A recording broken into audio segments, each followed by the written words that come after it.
सिमांफोरा गेलेयो दाबोनो गोमो गोथां गोजा गलाब देवलनि आबिर गाब जाना नंखाय नङा नंखाय जाया गावदां अखाफोरनि सायख्लुमाव जिरायनानै नोंनि महरखौ बिलिरै बिलिरै उन्दुलांनाय हरफोरा सिरियै बुथारनानै लादोंमोन बिखायाव नोंनि सिरियै बुथारनानै लादोंमोन बिखायाव नोंनि अननायनि बिदैजों लुसोम जाना बेबोथ' नोंनिनो गेलेनाय जाय समखौ नों फोलाबोदों नंखायखौनो सैथो सैथोखौनो नंखाय खालामना दुखुनि लैथोआव सानस्रिख' हायै गब'नानै सिखांफिननो हायाखैमोन।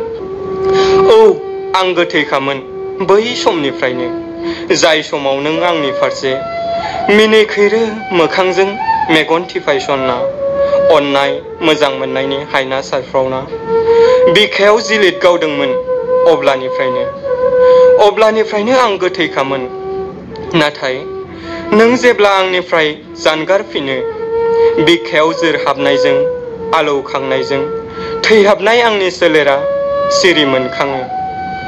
हाजासे नागिरफिनदोंमोन आं सान हर सान्दुं अखा नोंनि अननाय नेनानै थादोंमोन सुदेम निजोम देरायाव गोसोम जोमैनि साग्लोबसारनायाव अखाफोरनि खुद्रिसारनायखौ सोर बुजि मोननो जेराव खामग्लिनाय सोलेरखौ लानानै गावनो बोलि जानांदों। औ बेबो थार हांमा मोदैखौ सहाय हायैयाव समनि दौलेंजों फासिनांदों अखोरांनि गावदां अखाफोराबो।